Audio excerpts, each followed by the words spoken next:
See who's going toe-to-toe with Penn and Teller this round. I'm Doc Dixon. I'm from Atlanta, Georgia. I'm a comedy magician. When I was a teenager, I worked as an emergency medical technician on the local ambulance service. I decided eventually to pursue magic as my career path, but the nickname stuck. Being an EMT, the stakes can be life or death. Being a magician, the stakes can be, it wasn't the three of clubs. As a magician, I've twice performed at the White House, and it's no different playing for Washington bigwigs than it is playing for a person on the street. People are people, and the appeal of magic is universal. Penn and Teller have seen some huge magic on Fool Us. I'll be bringing the smallest trick that's ever been brought to the Fool Us stage. Penn and Teller, it's time to play the game.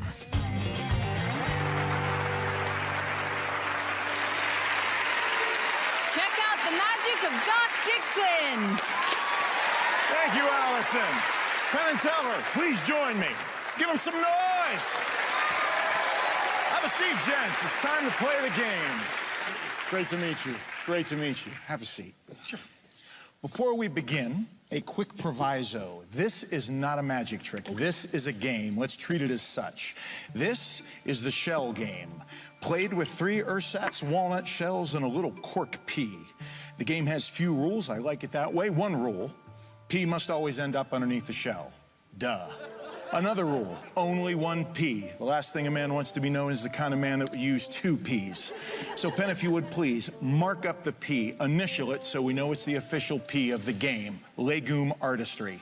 Teller, as he does that, please keep in mind, that's a permanent marker, which means it will always be a marker. Okay. Thank you, brother. I've signed the P. It was kind of fun. Awesome. Nice work. A little shot there. Oh, nice. Okay. We'll play 3 rounds. The first 2 rounds with the audience, the final round with Penn and Teller. It's a simple enough game if you don't know it. I cover up the pea with the shell, move the shells around. Your job, keep your eye on the shell with the pea. I have total confidence in you. You're going to do great. Don't take your eyes off the shell with the pea. Just watch. Very simple game. You got it. I know you do. A, B, C. Where should the P be? C. Excellent choice. First time you played, only 15 inches away. Nothing to be ashamed of. Good job. Good job. Round 2 coming up. Now, I realize we had a bit of a hiccup in round 1. Here's the problem. It's not your fault. It's the choice you had. They're all empty and identical. It's like voting. So. Boom, boom, boom. Okay. So, to keep things on the up and up, I'll put a sticker on the shell with the P. Now you follow that sticker, you're gonna be winner, winner, chicken dinner. Okay, follow the sticker. Keep your eye on the sticker. You're gonna do a great job. Doesn't matter how fast or slow, follow the sticker. Look, where's the, no, the sticker, right there. Round 3. Thank you. Round 3 coming up. I've played this game thousands of times. Never been more excited to play it with you 2 guys. Thank you. The honor's mine. Thanks. The pea is right there. The glass goes on top of the shell. The cup goes on top of that. Teller, please do me a favor. Hold a finger in the air like you just don't care. Thank you. Put her right there. I'll keep these bad boys back here. Here we go. Round 3 in 2 parts. The pea just vanished from underneath the shell, the glass, the cup, the sticker, your finger. It's gone. Please remove your finger. No, the finger, please. I'll talk to him later. And now, part 2. The pea will end up in one of the other shells, but the question is, which one? Now, I don't want you to announce your choice. This is a gentleman's game. But I will say this. If you should choose incorrectly, there would be those that claim I have a claim to that Fool Us trophy. On the other hand, if you should choose correctly, you should win something too. You will win all the money in the wallet of some guy I bumped backstage. Oh, Mike Close. Good man. Here we go. The pea has left the cup, left the shot glass, left the shell, gone.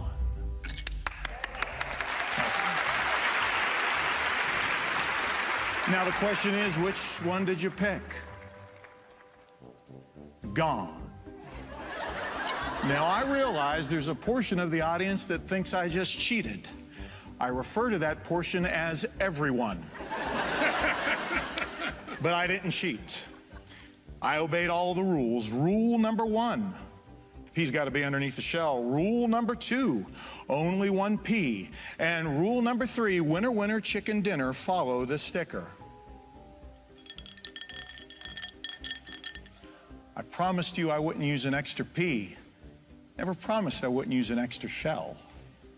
Inside the cup, not just a shell, but an entire walnut. Yet, I hear something inside. Let's see. For your safety, draped. And inside the shell, a pea. 10, please confirm, is that your mark? There's my initials, and there's the peace sign. Yes. 11 when it works! Thank you, sir. Thank you. Doc Dixon, everyone! Wow! I think you could win a lot of bets with that. I wouldn't cheat somebody unless it was absolutely convenient. So. The great thing about the shell game is it's one of those things, like all of you have probably heard of it, but probably none of you have ever seen it played. And that's one of the things that makes it so cool. The moment I'm performing in an event, trade show, whatever, they see those shells on the table, it's like, bam. And they're drawn over and they want to play the game. And are they drawn to it because they think they can beat it? Yeah, I think so. It's not just a show or a trick that you watch, it's a trick that you play. Yeah. And that just brings folks in. Yeah. So that's one of the things I love about it. And the thing is, because it's not like you're doing it so fast that we can't. Like I thought, oh yeah, I got this, I can follow it. And then I'm like, what happened? It's amazing. Yeah, I'm as shocked as you when I lift up the pea with the sticker. I just like, it's wrong, it's wrong. All right, well, let's see if they know the nuts and bolts of your trick. Penn, tell her. When you see a trick like this, which is a cliche, 3 shells, pea, cliche in our culture, I believe people watching at home just say, well, Penn and Teller know this, they've seen this kind of thing 1,000 times, which we have. But we've also seen it enough to know things you're doing that are very, very different, like that it's a real cork pea.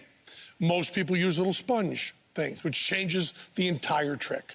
Also, you had to sign the pea. Now, I was sure that Teller would have known that from somewhere. I'd never seen it before. It turns out neither did he, which all of a sudden gives this thing a personal importance. As silly as that is, someone you know has signed that, all of a sudden that means a little something. That stupid little pea is now our stupid little pea. And that makes a difference. That really does make a difference, and it also makes the trick much, much more mystifying. Now, we come down to that pea in the walnut, which is all we really care about, because you know that we know the moves. Gotcha. And we thought about it, talked about it, and we think, and I'm going to take you at your word, we think you held out and added that pea when you folded over the handkerchief. Is that what you did, something like that? No, sir. You're saying that the pea was actually in the walnut shell? Yes, sir. And you're telling me the truth? Yes, sir. Okay. Well, if the pea was actually in the walnut shell, you fooled us.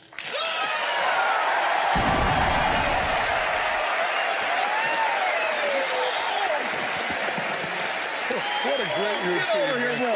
Great routine. Oh, thank you.